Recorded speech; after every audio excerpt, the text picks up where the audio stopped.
There's a lot of speculation about LittleBigPlanet potentially coming to other platforms early in development. Did these rumors have any merit? You mean in the early days of LittleBigPlanet? Yeah. No. So I can put those to bed completely. There was one funny day when Mark was working on his Commodore 64 version of LittleBigPlanet, which was, he had a physical Commodore 64 and a little trolley that he would bring back, which is an old 8-bit 1980s computer that he learned to code on. And we teased our Sony producers who came down from Liverpool, where they were based, to see what we were working on, make sure their money was being well spent. And we said, we've got LittleBigPlanet running on a second platform, and wheeled out this Commodore 64. And then their faces had drained, they'd gone white as a sheet, but then they realized we were joking.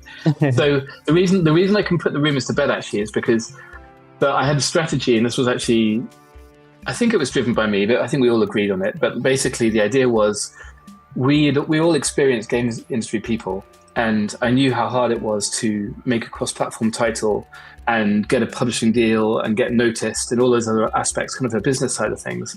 And we decided that we were going to go after a platform holder. So that basically narrowed the field down to Nintendo, Microsoft, or Sony.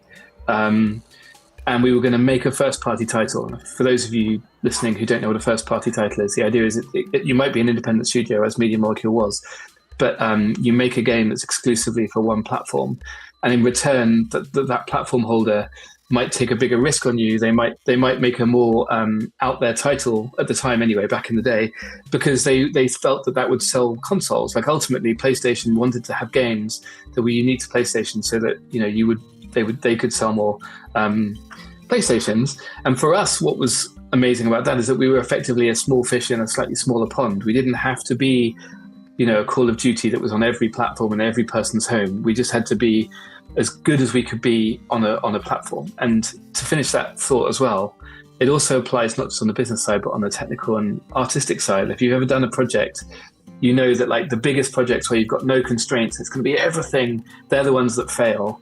And the ones where you have some constraints, where you're like, I'm only going to do this much, or, in thermo terms, like the thermometer is this big and you cannot go over it. Scope. So the scope, right. So doing a single platform immediately scopes the technical ambition, because you don't have to worry about other things. And I don't know if anyone remembers, but the PlayStation 3 was a bizarrely weird platform. Everyone was like, love to hate it, right? The cell processor and the SPUs, they were called.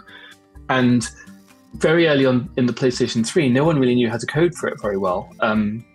And it was so strange that the people who had the hardest time were the people making cross-platform games, because the cell itself wasn't difficult to program for. It was just strange. So imagine I'm trying to make a game that's going to work on Xbox and PlayStation and PC and Nintendo, whatever.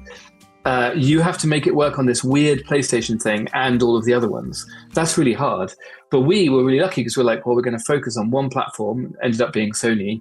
And so we literally got the manuals on our first day at the office, for the PlayStation 3, and we started reading them. And we leaned into all of the weirdnesses because it didn't matter to us. We didn't need to worry about how you do it on another platform. So the rumor, I'm afraid, is nothing but a rumor, because in every single way, we started the company from a business and technical perspective, focusing on the idea of one platform. And it paid off, I think.